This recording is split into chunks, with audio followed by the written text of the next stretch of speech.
Oui, alors Gauthier. Allô, bonjour boss. Gauthier. Je suis déjà en route. Dans 5 minutes, j'arrive à l'office. Merci, je t'attends. Ok, merci, bye. Merci.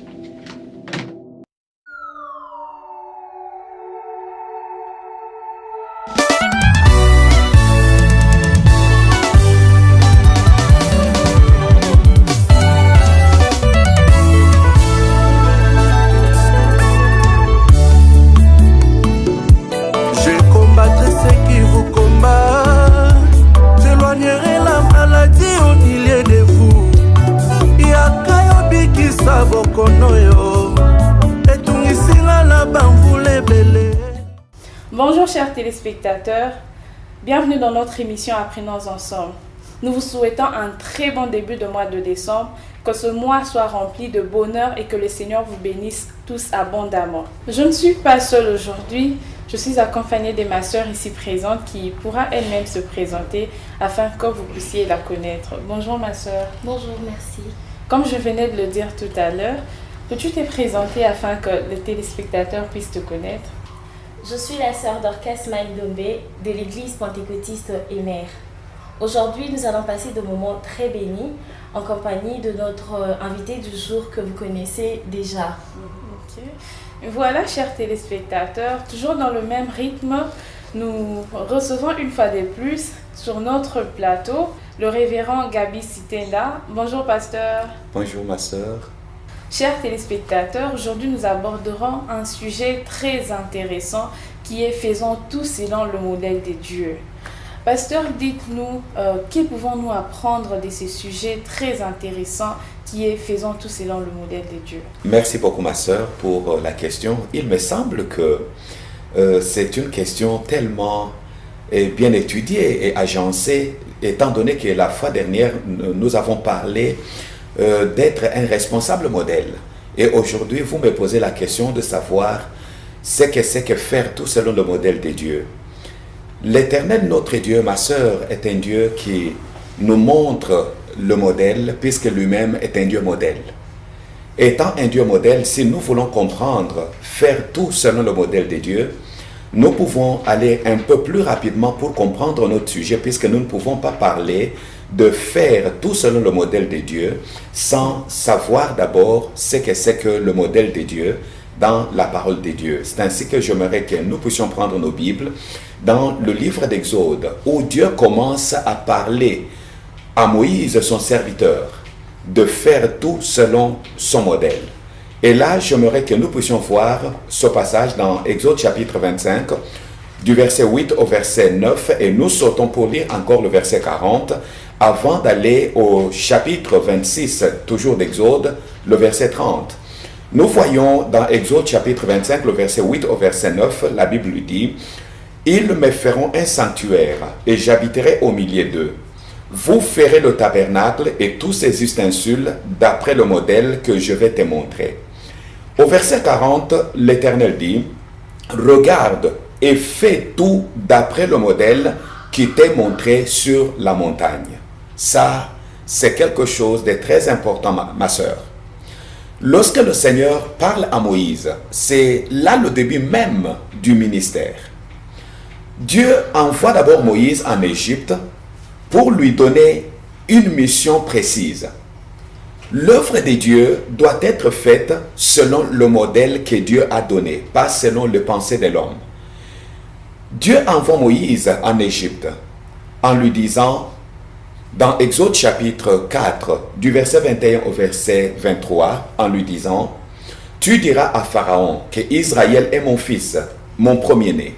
Laisse mon fils afin qu'il vienne me servir. » Dieu a besoin que son peuple qui quitte le monde, qui quitte la vie païenne, vienne le servir.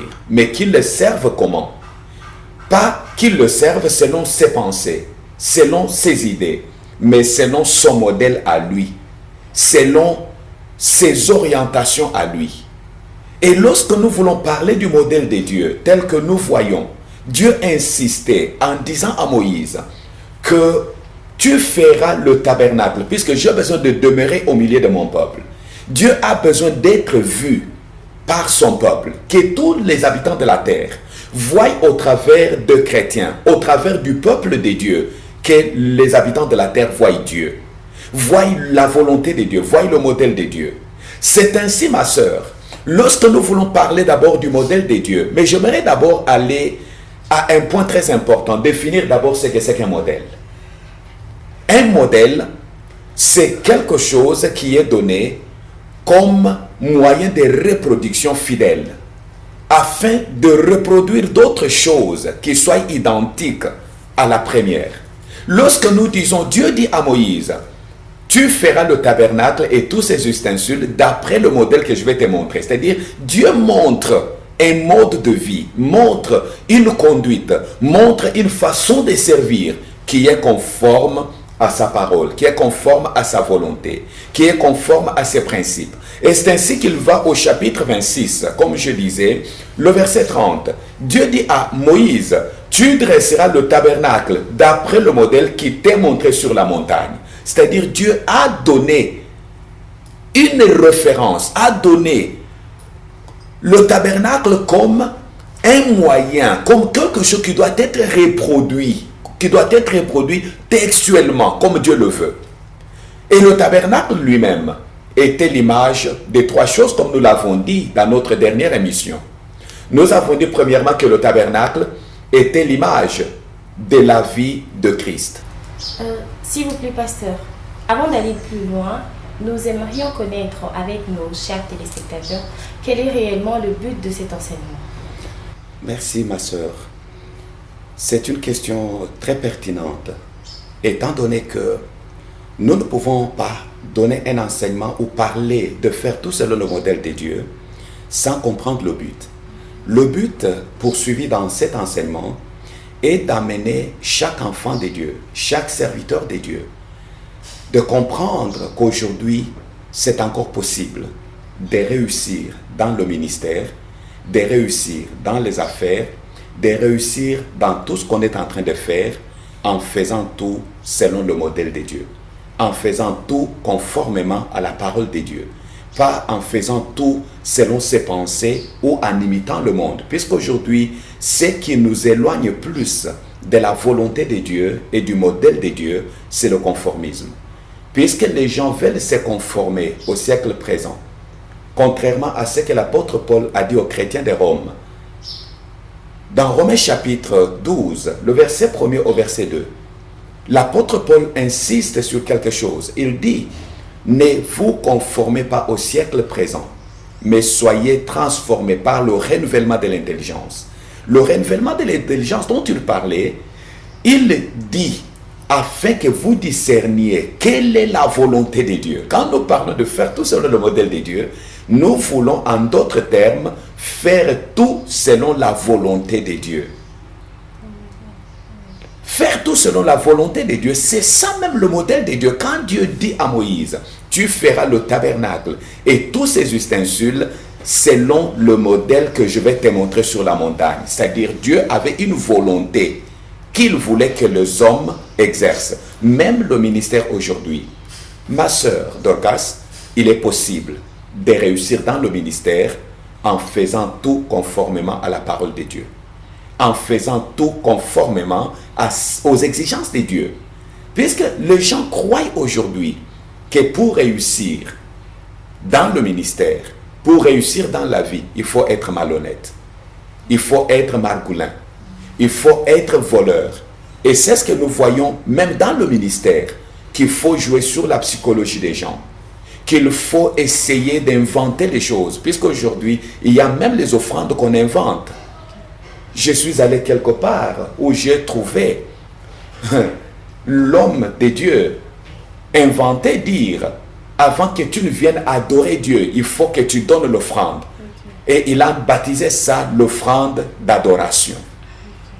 Et tout cela, quand vous regardez dans tout cela, qu'est-ce qui se cache derrière? On cherche tout simplement à rançonner les gens. On croit qu'on peut se faire de l'argent sur le dos des pauvres, sur le dos du peuple de Dieu, en inventant des choses. C'est ainsi, ma sœur, l'objectif que nous poursuivons en parlant ou en répondant à votre préoccupation de faire tout selon le modèle de Dieu et d'amener le peuple de Dieu, d'amener les hommes de Dieu à faire tout conformément à la parole de Dieu.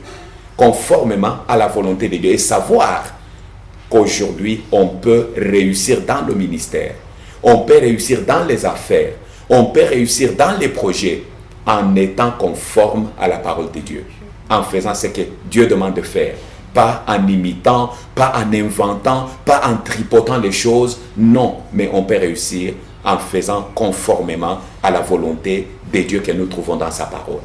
Oh là là, très belle intervention, pasteur. Chers téléspectateurs, nous comprenons aujourd'hui que nous pouvons réussir dans la vie sans pour autant avoir recours aux magouilles, sans pour autant avoir recours à la malhonnêteté. Nous pouvons, tout en faisant les choses selon le modèle de Dieu, nous pouvons réussir dans la vie et aller de l'avant. Bien sûr, exactement. Merci, pasteur. Pasteur, en parlant que nous devons tout faire selon le modèle de Dieu, on sous-entend qu'il y a d'autres modèles. Bien sûr, ma sœur, en parlant que nous devons faire tout selon le modèle de Dieu, cela signifie qu'il y a d'autres modèles. Mais d'une façon explicite, il y a 3 grands modèles.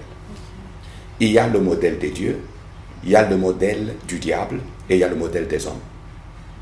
Lorsque nous parlons, par exemple, du modèle de Dieu, pour le ministère, nous pouvons dire qu'on peut faire le ministère selon Dieu. Le modèle des hommes, on peut faire aussi le ministère selon l'homme. Et le modèle du diable, on peut faire aussi le ministère selon le diable. C'est-à-dire quelqu'un est dans le ministère selon Dieu, c'est-à-dire il est au service de Dieu. Quelqu'un dans le ministère peut être au service des hommes, tout comme il peut être au service du diable. Et c'est là où le Seigneur Jésus-Christ dit, chaque arbre sera connu par son fruit. Puisque derrière chaque message, il y a le caractère du messager. Quand on parle maintenant du modèle de Dieu, ma sœur, c'est très important. Puisque il y a un grand danger qui guette l'Église aujourd'hui et qui guette le peuple de Dieu. De voir qu'il y a des hommes qui font le ministère pas selon Dieu. C'est ainsi que j'aimerais que nous regardions un peu dans la parole de Dieu. Dans la parole de Dieu, nous voyons l'apôtre Paul, dans sa première épître aux Corinthiens, dire que Paul, apôtre, non de la part des hommes, ni par un homme, mais par Jésus-Christ et Dieu le Père. C'est que nous voyons réellement dans cette partie qu'il y a déjà 3 types de modèles. On peut être serviteur selon Dieu, c'est-à-dire c'est Dieu qui a appelé. On peut être serviteur selon le diable, c'est-à-dire c'est le diable qu'on est en train de servir. Et ça peut être aussi l'homme lui-même, c'est-à-dire il y a des serviteurs autoproclamés. Quelqu'un qui se lève le matin, je suis bishop. Et quand il est en train de faire, il le fait pour se faire plaisir. Il le fait puisque pour lui c'est un business qu'il est en train de faire. Comme aujourd'hui, il y a le ministère business. Et il peut être là en train de travailler pour faire plaisir aux gens qui l'ont établi. C'est ainsi que j'aimerais donner un peu quelques éléments qui vont montrer qu'est-ce qu'un ministère selon le modèle de Dieu. Lorsque nous voulons comprendre cela, nous pouvons voir un peu rapidement quelque chose dans la première épître de Paul aux Corinthiens, comme je le disais, au chapitre 3e. Quand vous regardez à partir du verset 9, l'apôtre Paul est en train de dire « Nous sommes ouvriers avec Christ, que nous sommes le champ de Dieu. » Étant donné que nous sommes le champ de Dieu, alors, ma sœur Perside, le modèle de Dieu, c'est le ministère fait selon Dieu. C'est-à-dire, c'est tout ministère fait dans l'amour. Ça, c'est le premier caractéristique du modèle de Dieu. Le ministère fait dans l'amour, où on communique l'amour, on transmet l'amour. Non seulement l'amour vis-à-vis de Dieu, même l'amour du peuple que nous conduisons, même l'amour du prochain, même l'amour d'autres ministres. Quand il n'y a pas d'amour dans le ministère, celui qui est en train de faire le ministère ne le fait pas selon le modèle de Dieu. Puisque le modèle de Dieu, Dieu lui-même est amour. Le ministère doit être fait dans l'amour. Deuxièmement, c'est le ministère fait selon la fidélité. La fidélité. On doit être fidèle à Dieu. On doit être fidèle dans ce qu'on fait pour Dieu. On doit être fidèle dans ce qu'on est en train de faire pour autres. Troisièmement, le modèle de Dieu, c'est tout ministère fait selon la sincérité ou dans la sincérité. Il faut être sincère dans ce qu'on fait, puisque quand on n'est pas sincère, on sera un homme à un double langage. On sert Dieu et parmi les païens, on est païen. Parmi les chrétiens, on est chrétien. Et on veut faire croire aux autres qu'on est supérieur, qu'on est Superman. Et on peut dire même, on peut s'appeler homme de Dieu. Mais homme de Dieu, un homme de Dieu veut dire quoi? C'est un homme soumis à Dieu, soumis à la volonté de Dieu, soumis au principe de Dieu. C'est ça un homme de Dieu. Mais quand tu n'es pas sincère avec toi-même, devant les hommes, tu dis que tu es serviteur de Dieu. Mais entre-temps, ce que tu es en train de faire ne reflète rien de Dieu, ne reflète en rien Dieu. En ce moment-là, on n'est pas en train de faire le ministère selon Dieu. Quatrièmement, le ministère, selon le modèle de Dieu, c'est un ministère fait dans la crainte de Dieu. Et la sanctification, c'est-à-dire on sait qu'un jour, je rendrai compte à Dieu pour ma conduite, pour mon comportement, pour mon caractère, pour mes attitudes. Et même plus grave, puisqu'aujourd'hui, le modèle de Dieu est négligé. Vous trouvez l'homme de Dieu qui fait de l'église son ligablo, qui fait de l'église son business à lui, dont tout le monde qui est à l'église doit donner pour lui. On roule les gens, on trompe les gens pour leur dire donnez, vous serez bénis. Mais je vais vous étonner en vous disant par exemple, le premier donateur pour l'œuvre de Dieu doit être l'homme de Dieu lui-même. Doit être le premier partenaire, le premier sponsor pour l'œuvre de Dieu. Il ne doit pas attendre dire au peuple donnez, vous serez bénis. Mais lui-même ne donne pas, lui-même ne peut pas soutenir. Mais non, soyons sincères. La crainte de Dieu, nous devons craindre Dieu, savoir que nous comparaîtrons un jour devant le tribunal de Christ. Et cette pensée doit nous interpeller. Cette pensée doit nous amener à craindre Dieu. Et le ministère, selon le modèle de Dieu, c'est le ministère fait dans la vérité. Oui. Cinquièmement, nous disons que le modèle de Dieu, c'est tout ministère fait dans la vérité et la parole de Dieu. On ne peut pas faire l'œuvre de Dieu dans le mensonge. Comme nous voyons aujourd'hui, quelqu'un s'arrange pour venir donner même des fausses prophéties. Venir jouer sur la psychologie des gens. Comment expliquer quelqu'un peut dire qu'il est en train de servir Dieu, qu'il est en train de faire l'œuvre de Dieu? Il part s'arranger avec des gens pour venir donner de faux témoignages. Oh non, j'étais paralytique en prenant même des béquilles pour venir avec devant les gens. Tu veux impressionner qui? Tu veux tromper qui? Il faut savoir, le modèle de Dieu, c'est tout ministère fait dans la vérité et selon la parole de Dieu. Nous devons avoir la parole de Dieu comme la seule référence que nous avons. Le modèle de Dieu, c'est la vérité, puisque Dieu lui-même est la vérité. Jésus-Christ dit, je suis le chemin, la vérité et la vie. Comment pouvons-nous aujourd'hui faire même dire au peuple de Dieu les choses que Dieu n'a pas faites? On vient donner de faux témoignages pour dire, oh non, et toi tu vas faire semblant que tu étais mort. On va mettre même quelqu'un dans le cercueil pour venir tromper. On fait tromper qui? Mais ça, ce n'est pas le modèle de Dieu, ça c'est le modèle du diable. Le mensonge, c'est du diable. Cinquièmement, le modèle de Dieu, c'est tout ministère fait selon la foi, par la foi. L'homme de Dieu doit être capable de communiquer la foi aux gens, de communiquer la foi au peuple de Dieu. Le ministère doit être fait par la foi. Nous ne devons pas attendre. Aujourd'hui, il y a même des guerres qui se mènent dans des églises. Vous trouvez tel pasteur qui va faire la pêche dans l'aquarium. Il va donner de fausses prophéties à un membre d'une église pour le tirer, pour qu'il aille chez lui. Et tout cela pourquoi? Puisqu'on n'a pas la foi. On ne croit pas que c'est Dieu qui bénit. On ne croit pas que c'est l'œuvre de Dieu et que c'est Dieu qui prend soin de son œuvre. Et septièmement, le modèle de Dieu, c'est tout ministère fait dans l'honnêteté.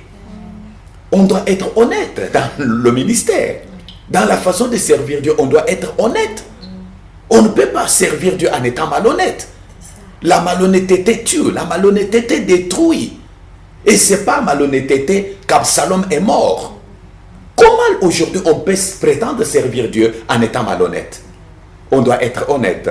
Et enfin, le modèle de Dieu, c'est l'intégrité. Tout ministère fait dans l'intégrité. On doit être intègre. Et on ne peut pas parler de l'intégrité sans savoir que l'intégrité doit être dans ces trois domaines. Dans le domaine financier, le domaine des finances, on doit être intègre. Dans le domaine matériel, on doit être intègre. Et même dans le domaine de relations, c'est-à-dire le domaine moral. Il faut être intègre moralement. Quand on n'est pas moralement intègre, c'est difficile. C'est ainsi, mes bien-aimés, nous devons veiller sur notre moralité dans le ministère. Tout ministère fait selon Dieu doit être fait dans l'intégrité. On doit être intègre. Quand quelqu'un n'est pas intègre, même dans le monde, même dans les gouvernants, doivent être intègres. Comment quelqu'un peut prétendre être un gouvernant ou un dirigeant qui a le souci du peuple en étant sans être intègre? Dans des petites choses, il se compromet. Pour des petites choses, il se compromet.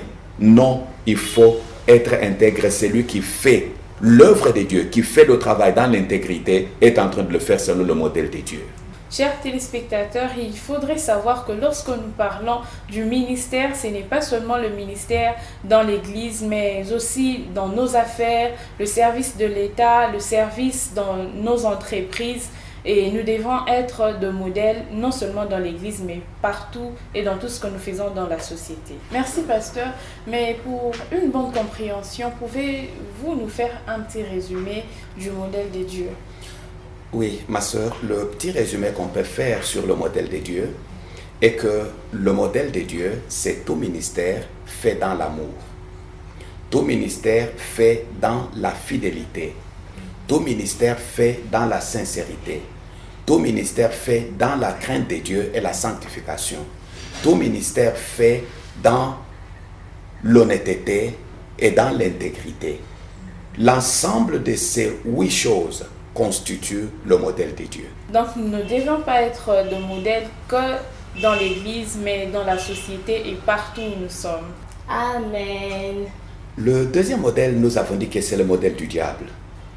Et c'est là où il y a un très grand danger, puisque il y a beaucoup de gens qui sont au service du diable, non seulement dans l'Église, mais aussi dans la société, comme cela fut le cas de Saul de Tarse, qui était là en train de détruire l'Église, mais prétendant et croyant servir Dieu. Le modèle du diable, au fait, c'est quoi? Le modèle du diable, c'est tout ministère, c'est tout service chrétien ou tout service en général qui est fondé sur la haine. La haine. Vous trouvez quelqu'un qui prétend servir les autres, servir Dieu, mais tout en étant quelqu'un qui a de la haine. Tout service, même dans le domaine politique, tout service qui est fondé sur la haine. Ça, c'est le modèle du diable, puisque le diable est le premier à haïr, est le premier à communiquer la haine.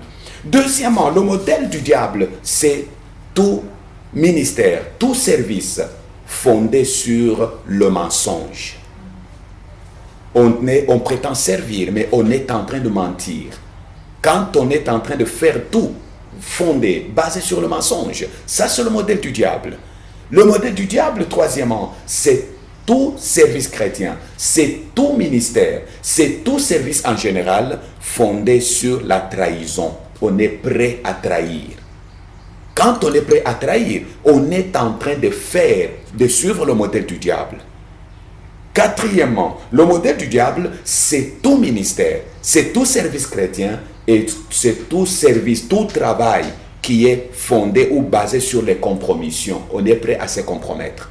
On est prêt à se faire corrompre. On est prêt, puisqu'aujourd'hui, nous voyons même les ministres de Dieu qui sont prêts à changer de message, puisqu'on leur a promis, puisqu'on leur a donné quelque chose. Comme la Bible dit que celui qui reçoit un présent devient esclave de celui qui lui en donne. Vous trouvez dans nos églises, nous avons des problèmes. Pourquoi?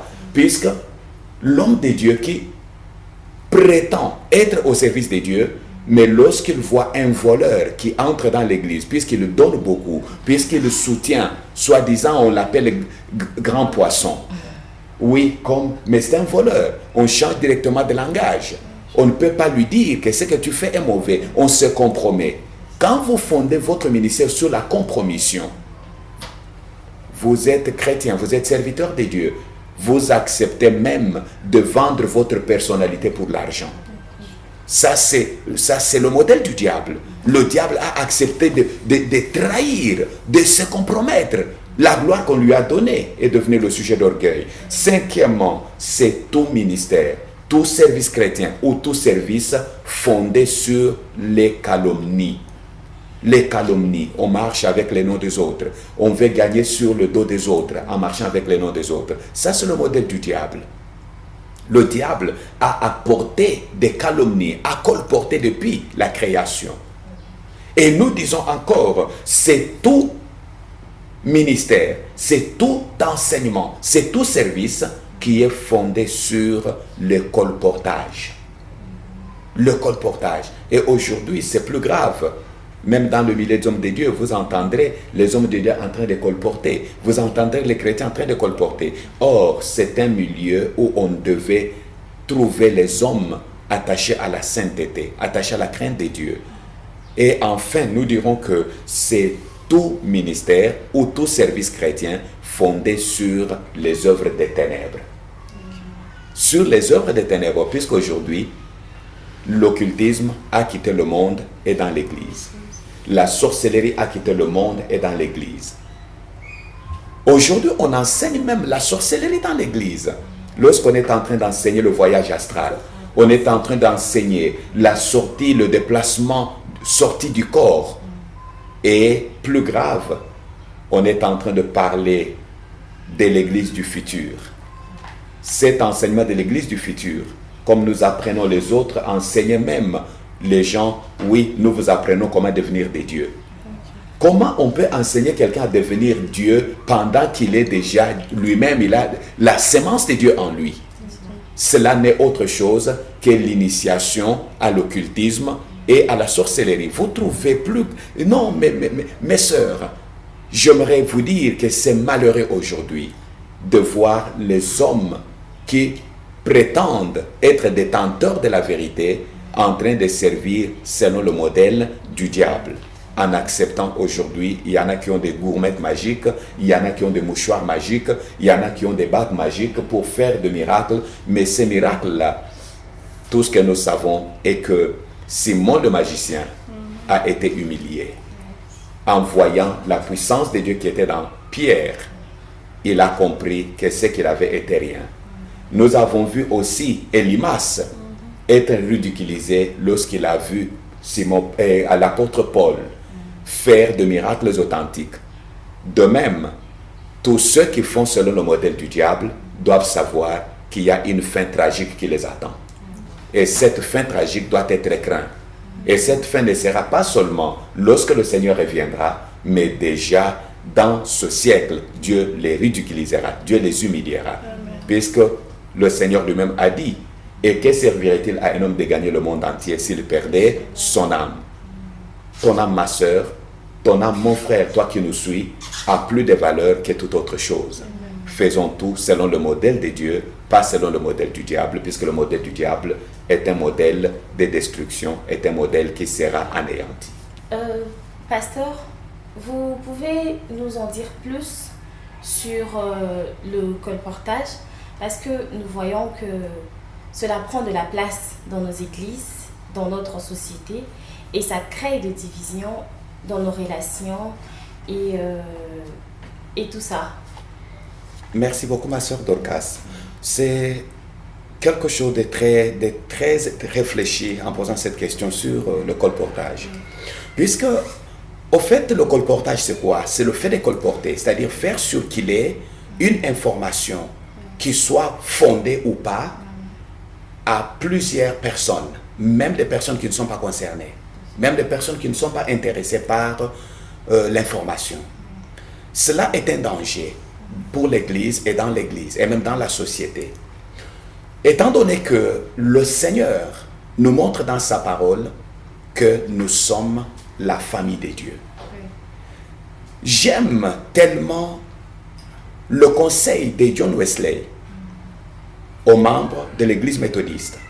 Et ces conseils de John Wesley ont fait que le réveil sous John Wesley, le réveil dans l'Église méthodiste a duré plus que tous les autres réveils.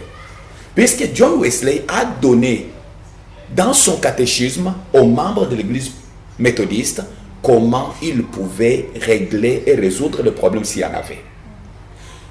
Nous voyons aujourd'hui les gens en train de colporter, c'est-à-dire, il va chez elle.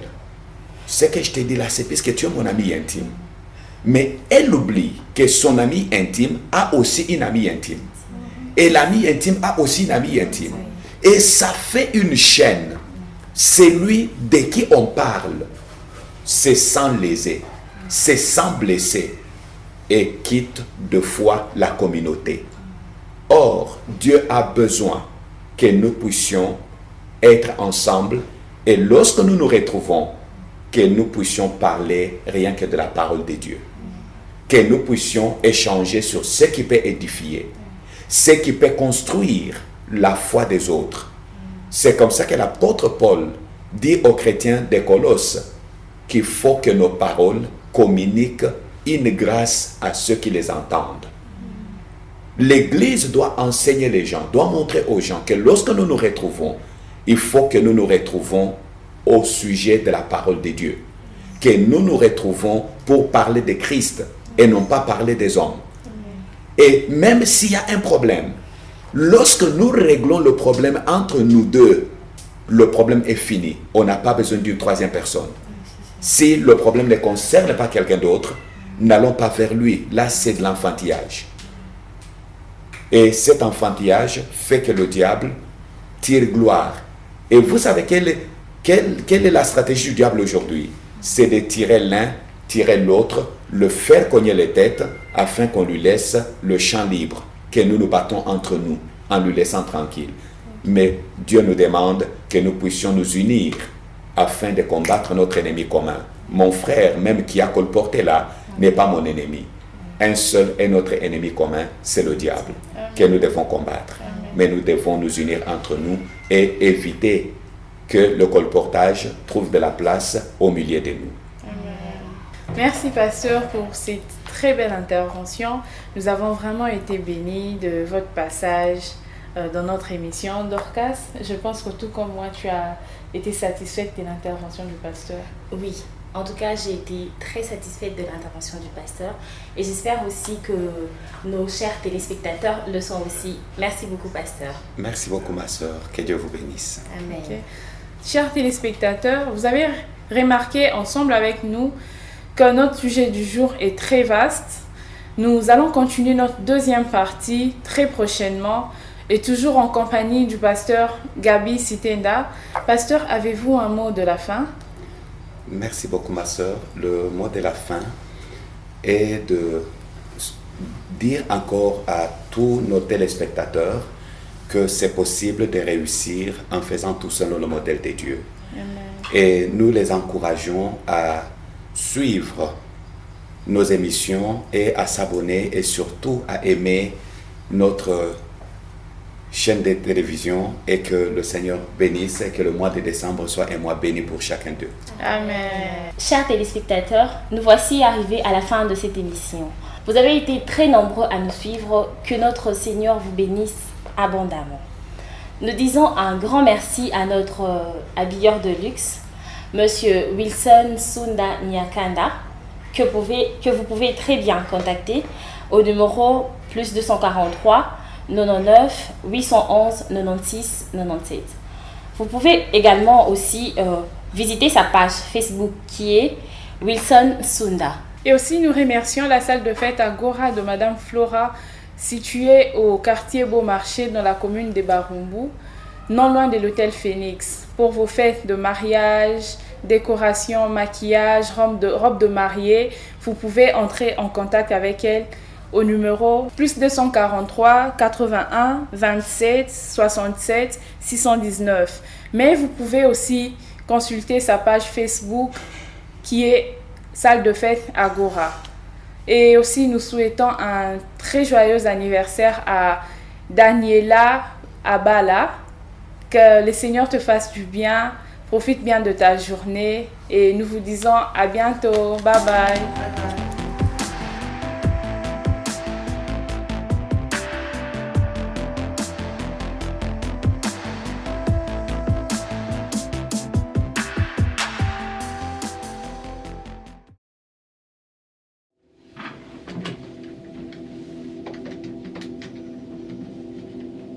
Oui, allô, Gauthier. Allô, bonjour boss. C'est où? Je suis déjà en route. Dans 5 minutes, j'arrive à l'office.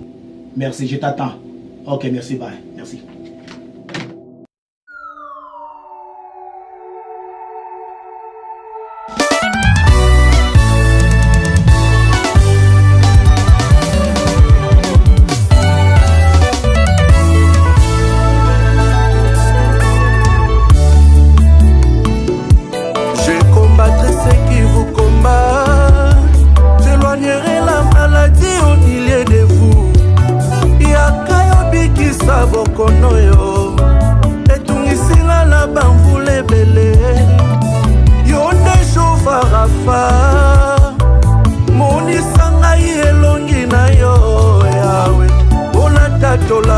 lokola mokakatani oya bebesta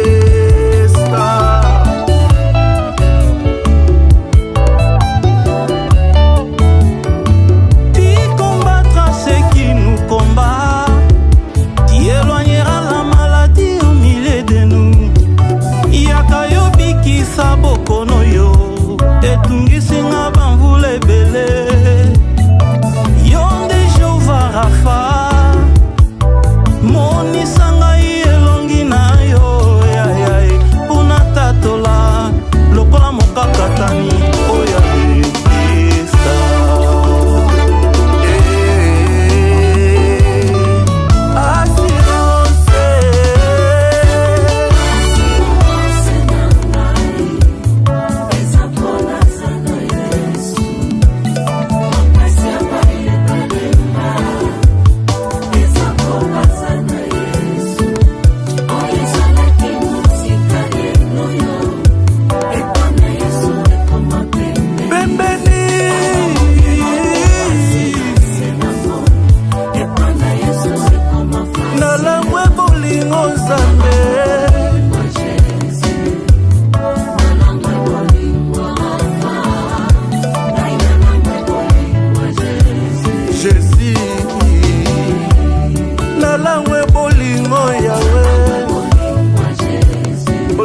epesinga makasi ya koyemba Jésus